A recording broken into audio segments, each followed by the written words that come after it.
जय हिंद दोस्तों। 17 नवंबर 2025 से रेलवे ग्रुप डी के एग्जाम है और अभी आपके पास करीब 2-1 महीने का समय बचा हुआ है। तो इस 2 महीने के दौरान इस एग्जाम को निकालने की आपकी क्या रणनीति होनी चाहिए उसके बारे में आज चर्चा करते हैं। इस वीडियो में आप सभी लोग अंत तक जरूर बने रहना। ये वीडियो आपकी तैयारी के लिए बहुत इंपॉर्टेंट होने वाला है और इन 2-2.5 महीने में आपको क्या गलतियां नहीं करनी है और कैसे इस एग्जाम की प्रिपरेशन करनी है वो मैं आपको बताऊंगा। तो अब हम बात करते हैं सबसे पहले तो इसकी एग्जाम की तैयारी को मैं कुछ स्टेप में आपको समझाना चाहता हूं। तो सबसे पहला स्टेप है कि आपको रेलवे ग्रुप डी या कोई भी एग्जाम आप क्रैक करना चाहते हो उसके एग्जाम पैटर्न और सिलेबस को सबसे पहले आपको समझना है। तो अगर हम रेलवे ग्रुप डी के एग्जाम पैटर्न की बात करें तो इसमें आप सभी जानते हैं मैथ्स आती है जिसके 25 क्वेश्चन होते हैं, रीजनिंग आती है इसके 30 क्वेश्चन होते हैं, जनरल साइंस जिसमें फिजिक्स केमिस्ट्री और बायोलॉजी आती है और इसमें भी सबसे ज्यादा वेटेज जो होता है फिजिक्स का होता है, इसके 25 क्वेश्चन होते हैं और जनरल अवेयरनेस और करंट अफेयर्स इसके कुल मिला के 20 क्वेश्चन होते हैं। तो ये होता है आपके रेलवे ग्रुप डी के एग्जाम का पैटर्न। और अगर हम बात करें इस एग्जाम की तो ये कुल 90 मिनट का होता है और इसमें नेगेटिव मार्किंग 1/3 होती है। तो आपको सोच समझ के सवाल को करना है, तुक्का के भरोसे नहीं रहना है। अब इस एग्जाम को क्रैक करने के लिए सबसे इंपॉर्टेंट चीज आपको पकड़नी है मैथ्स और रीजनिंग को। सबसे पहले मैथ्स और रीजनिंग के आप सभी जानते हैं 25 और 30 यानी कि कुल मिलाकर 55 क्वेश्चन होते हैं।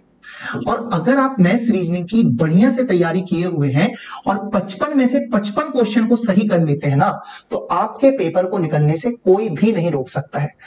उसके बाद आपको जो मेहनत करनी है वो जनरल साइंस में करनी है और जनरल अवेयरनेस में करनी है। तो इसकी क्या रणनीति होती है आइए जानते हैं हम स्टेप 2 में। तो उम्मीद करते हैं आपने सिलेबस को समझ लिया होगा। अब स्टेप 2 में 75 दिनों की रणनीति की तैयारी बता रहा हूं। करीब 65-70 दिन बचे हुए हैं। मैं मान रहा हूं कि आपकी किस्मत इतनी खराब नहीं है कि आपका पेपर 17 ही नवंबर में है, आप कुछ दिसंबर के आसपास पेपर दे रहे हैं। तो सबसे पहले 30 दिन, इन 75 दिनों में पहले 30 दिन आपको क्या करना है, आपको जो आपका फाउंडेशन है ना उसको सबसे स्ट्रॉन्ग करना है। फाउंडेशन यानी कि आपको पहले 30 दिनों में बेस को सबसे मजबूत करना है।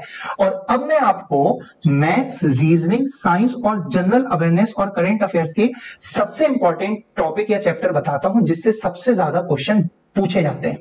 तो आपको फाउंडेशन अगर मैथ्स में स्ट्रॉन्ग करना है तो सबसे पहले आपको percentage, profit loss, simple interest, compound interest, speed distance time यानी समय और दूरी, time and work, LCM HCF और सरलीकरण यानी सिंप्लीफिकेशन, शुरू के 1 महीने में ना आपको इन सभी को एकदम बढ़िया तरीके से इन टॉपिक का सबसे अच्छा फाउंडेशन बनाना है। क्योंकि आप सभी जानते हैं मैथ्स के फाउंडेशन के ये टॉपिक होते हैं और साथ ही साथ में अगर आप इन टॉपिक को प्रॉपर कर लेते हो ना तो आप एग्जाम उठा के देख लो, सबसे ज्यादा जो क्वेश्चन पूछे जाते हैं इन्हीं टॉपिक से मैथ्स में पूछे जाते हैं।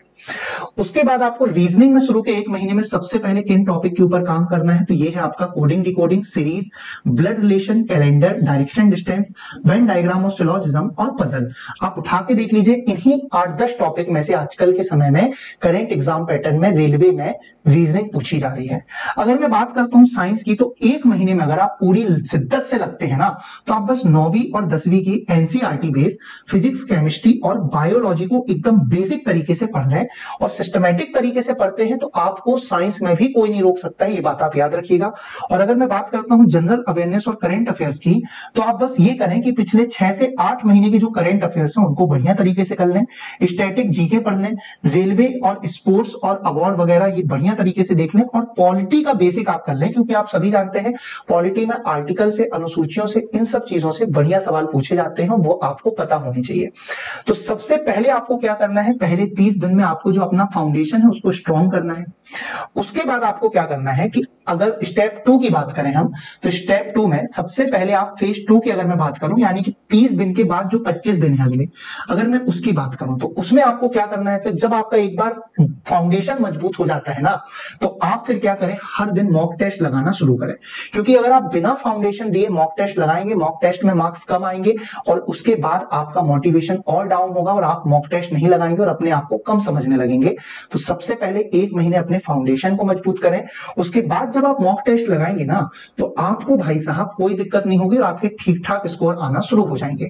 मॉक टेस्ट के साथ ही साथ क्या करें, आप रेलवे ग्रुप डी एग्जाम के जो भी प्रीवियस ईयर क्वेश्चन है उनको लगाना शुरू करें।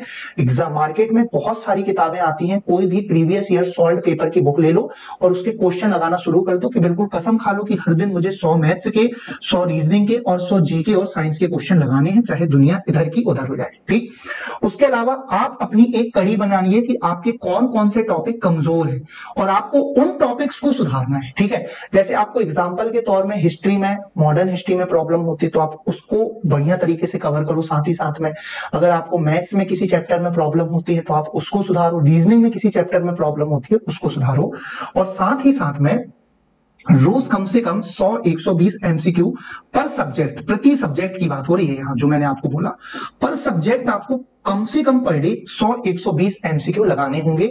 अब आप सोचोगे कि सर इतना सारा कैसे पढ़ेंगे, तो आप खुद सोचो, जिस एग्जाम के लिए करीब 32,000 पोस्ट है ना, उन पोस्ट के लिए 1 करोड़ लोगों ने अप्लाई किया है, और अगर आप इन 1 करोड़ लोगों में 32,000 में आना चाहते हो, जो कि बहुत छोटा नंबर होता है 1 करोड़ में 32,000, आप देखना, तो आपको जान लगानी पड़ेगी, तभी आपका ग्रुप डी का एग्जाम निकलेगा।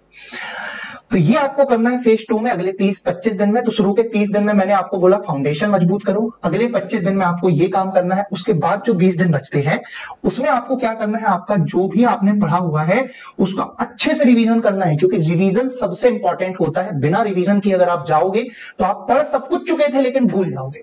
तो आपको रिवीजन बहुत अच्छा करना है और साथ ही साथ में अपने टेस्ट को जारी रखना है। अगर आप एक टेस्ट मार रहे थे तो एक टेस्ट की जगह आप 2 टेस्ट मारना शुरू कर दो। टेस्ट का एनालिसिस जरूर करना है।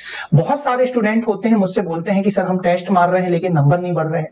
उसका सबसे पहला और मेन रीजन यही होता है कि वो टेस्ट का एनालिसिस नहीं करते हैं। जब तक आप टेस्ट का ईमानदारी से एनालिसिस नहीं करोगे तब तक आपके टेस्ट में मार्क्स बढ़ेंगे नहीं।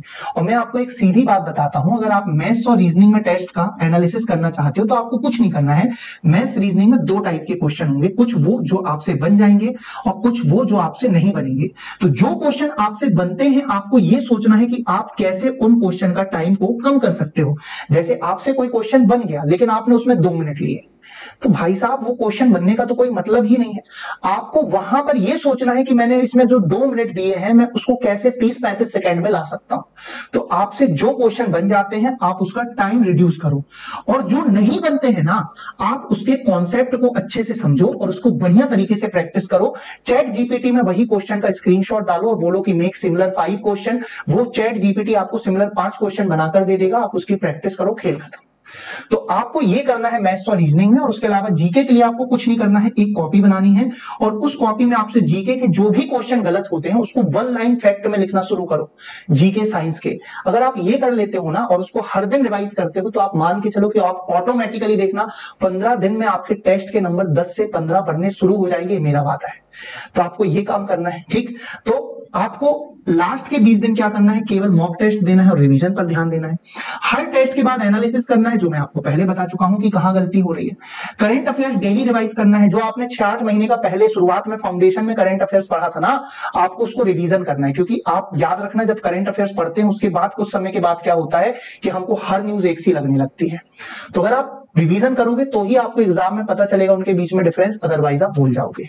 उसके बाद आपको शॉर्ट्स नोट्स बनाना है, जो मैंने आपको अभी बताया, कॉपी बनाओ और जीके और साइंस को बार बार दोहराना है, उसका रिवीजन करना है। तो ये आपकी रहेगी फेज 3 आखिरी 20 दिन की तैयारी। ठीक, तो शुरू के 30 दिन में फाउंडेशन स्ट्रॉन्ग करो, अगले 25 दिन में आप कुछ मत करो, बढ़िया तरीके से मॉक टेस्ट दो और पीवाईक्यू लगाओ, और उसके बाद अगले 20 दिन में आप बढ़िया तरीके से जो मैंने आपको बताया मॉक टेस्ट, रिवीजन पे ध्यान दो, मॉक टेस्ट का एनालिसिस करो, ये सब करो।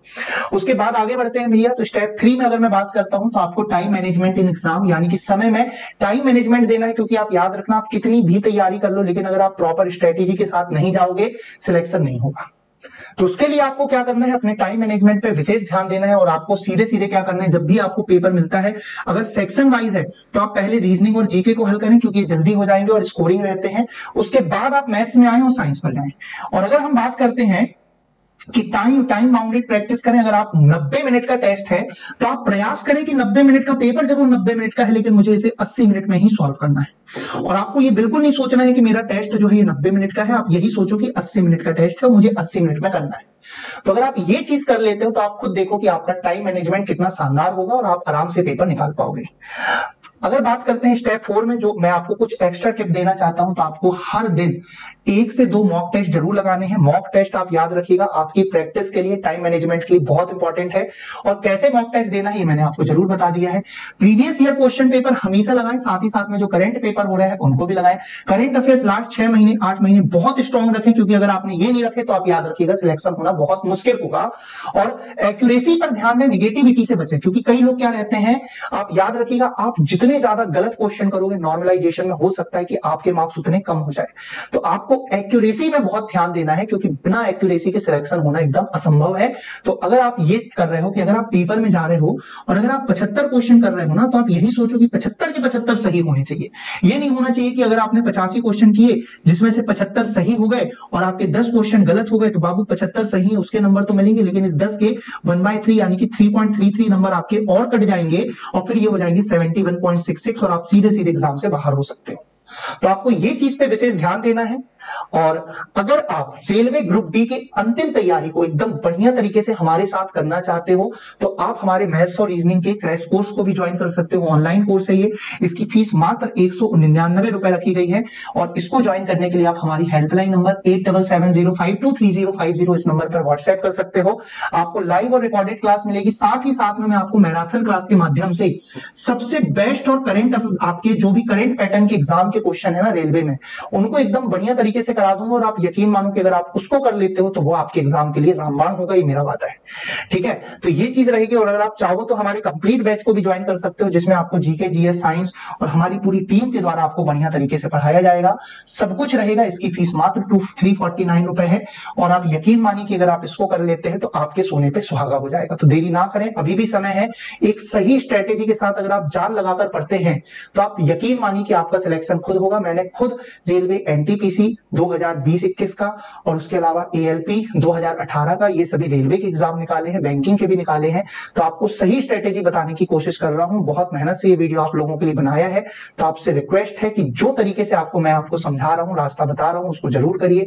पिछले 11 सालों से मैं इस टीचिंग करियर में हूं और ऑफलाइन में बहुत सारे स्टूडेंट मेरे सेलेक्ट हुए हैं, चाहे रेलवे हो, एसएससी हो, पुलिस हो, बैंक हो, अदर एग्जाम हो। और अब ऑनलाइन में भी मैं आपको पूरी ईमानदारी से बढ़िया तरीके से पढ़ाने के लिए तत्पर हूं। तो आप सभी से रिक्वेस्ट है कि जान लगाकर पढ़िए, और कहीं भी कोई भी हेल्प होती है तो आप बिल्कुल इस नंबर पर हमें व्हाट्सएप कर सकते हैं। और आप हमारे आदर्श एकेडमी के यूट्यूब चैनल से भी जुड़ सकते हैं, जिसमें आपको और बढ़िया बढ़िया टिप्स दी जाएगी।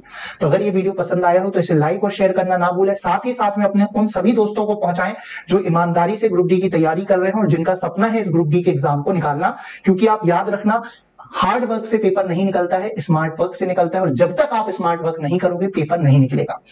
थैंक यू सो मच, आप लोगों ने अंत तक मुझे झेला और इस वीडियो को देखा। जय हिंद।